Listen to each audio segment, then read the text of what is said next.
Welcome into the I-80 Boys College Football Show. We got Michigan Wolverines. Don't worry, Connor Stallions, nowhere to be found. He's safe in the high school ranks at this point. We haven't forgotten. Chris, Sharon Moore, Michigan, coming off an 8-5 last year.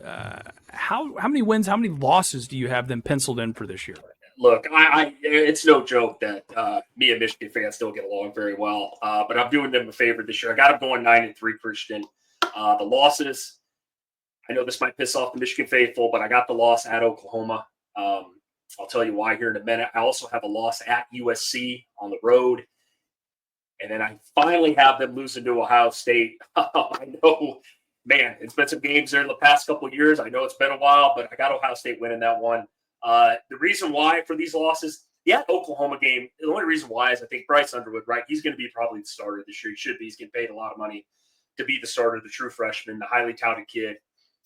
It's only going to be a second game. Oklahoma, tough environment to play for the most part. I know Oklahoma, you say what you will about them. They've struggled the past couple of years. But in my opinion, Venables over there is going to make a break a year for his job, in my opinion. So I have them losing that one. The at USC game, you could pick maybe somebody else in this schedule if you want to.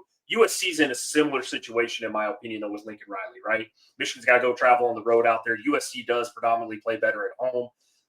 And then obviously the Ohio State game. I think Ohio State finally gets them. I'm not going to get into what happened the past couple of years. We know why. But I want to hear your thoughts, Christian, on your record prediction for the Michigan Wolverines. Well, again, we're going to disagree, Chris. I got them 8-4. Okay. Losses to OU, by the way, most important game for me. Same sentiments, every reason that Chris said. Lost to Nebraska, USC, and Ohio State. The reason why I picked them to lose to Nebraska, here's the thing, like you said, young quarterback, going to struggle, going to have flashes at times. He's going to show you some things that are incredible. He's going to show you some things that frustrate you. But when you factor in going to Nebraska on the road, a place that can be pretty tough when Nebraska is good, or at least early in the season when things are going right for them, man, that's a tough environment. We saw it last year with Colorado. Colorado came in there and just got curb stomped for 4 quarters. And as a Nebraska fan, that's got to make you feel good. Same thing here. If this kid comes out and plays unbelievable, year 2 of Dylan Raiola, you feel as if this is the year for Nebraska, who we'll touch on in the next video you see. You've got to almost wonder, can Michigan overcome that? And they had some pretty key losses too here, Chris, that we're going to kind of get into. I'll start off by talking about key losses. Will Johnson, cornerback. Defensive tackle, Mason Graham. Tight end, Colston Loveland. And their edge player, Josiah Stewart. Really, I mean, all 3 of the 4 guys were pretty high draft picks last year. So, well, Will Johnson, I think, slid a little bit, but still, you knew he was going to be one of the best corners coming out of last year. We talk about their key additions. Bryce Underwood, everybody's touched on this kid. Best quarterback in this year's class. Could be, I think he's an instant upgrade just automatically over what they had last year. Couldn't throw the ball. No, I'm going to interject here. You just touched on. I could have came in and threw the ball better than the 5 or 6 guys they played last year at quarterback.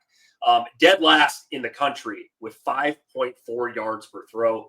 That is atrocious, especially even if you're Michigan. I know they're not a notorious team to throw the ball all over the field, but you got to be better than that. There was only 3 teams that averaged fewer passing yards per game than Michigan last year, and that's the service academies. So it was bad. I mean, they couldn't even really run the ball that well last year either. It was rough for Michigan, Christian. But you touched on Bryce Underwood, right? So, yeah, instant upgrade there. I think there's going to be some growing pains. I think there is with any quarterback coming out of high school. He's got a lot of pressure on him to be good. But I do think from what I've seen of him, he does look like a very capable quarterback. But you know this as well as I do. The Big Ten has got some really good defenses in it. And it's going to be tough week in and week out. The guy I compare him to is DJ Lagway 2.0. Okay. I think DJ Lagway came in last year, did some great things when asked to. Then he just got handled a brutal schedule and had to say, all right, well, I guess I'll go do something out of this, making chicken salad out of chicken shit. And so I think Bryce Underwood is the key for this entire team this year and how their season goes. So they'll be good, they'll be bad. It'll go up and down for them. Another key positions they added, defensive tackle Trey Williams, had 2 sacks last year at Clemson. Part of that loaded Clemson defense, said, hey, I want to get more consistent playing time, goes to Michigan, going to help him out on defense. Running back Justice Haynes, 7 touchdowns last year in a crowded Alabama running back room. I think he'll be just as good as what some of the last few Michigan running backs have been, if not maybe a little better. So we'll see how that plays out. TJ Metcalf, 3 interceptions and 7 pass breakups last year at Arkansas. Here's the big thing, and you touched on it, Chris. Their offense was terrible last year. Chip Lindsey comes in, new offensive coordinator. Michigan ranked 129th in country in total offense last year. Pretty bad. Chris touched on it. But Lindsey helped develop Drake May at UNC and should help get this offense, at least in my opinion, to a respectable place this year. They don't got to be world burners. They just got to play good defense and have a middle-of-the-road offense, and they'll be all right, I think, at Michigan. Some of their best returning players, defensive ends, TJ Guy, Derek Moore, combined for 9.5 sacks last year. Linebackers, Jayshawn Barham and Ernest Hosman. Both teams returning leading tacklers coming back. Their nickel, Zeke Berry, he's going to pace that secondary. Had 9 pass breakups, 2 interceptions last year, so he did a pretty good job. You touched on it, Chris. OU, to me, most important game this year. It's for all the reasons you said, and it's Brent Venables. He's on the hot seat there in Oklahoma. They got to have something this year. And if you're an SEC coach and Brent Venables, and now Oklahoma is, which is still weird to say, you can't be going losing to a middle-of-the-road freshman quarterback-led Michigan team this year. Yeah, no, I'm with you there, and that's the thing overall. I mean, you did a great job, touching on everything here that I have pretty much written down as well.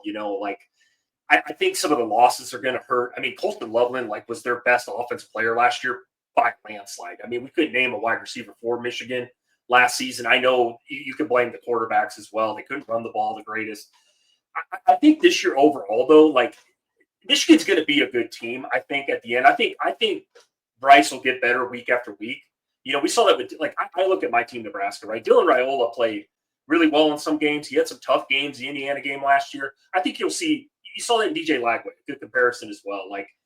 I think the biggest thing for me with this Michigan team, if they want to get to 9-3 or maybe even a little bit better, if that's the case, is they're going to have to really rely on the defense, right? I mean, that's going to be their biggest strength, in my opinion. And that's one thing I give more credit to. It goes back to the hardball days. They've always had great defensive players and a really tough defense. I mean, that really carried them last year to an 8-5 season, to be honest with you. That defense did a great job shutting down Ohio State's, prolific offense last year too. So, like I said, I like Michigan this year. I'm not going to put them up there with the Oregons and the Penn States of the world, but I do think they're, I will say, a second-tier team in the Big Ten this season.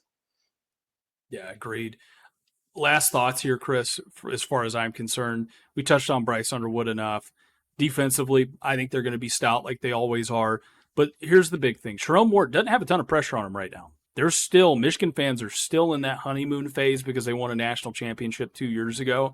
But if they have a bad season and they struggle and they lose some games they shouldn't and lose the games they should, and have a regression year this year, I think that could change pretty quickly.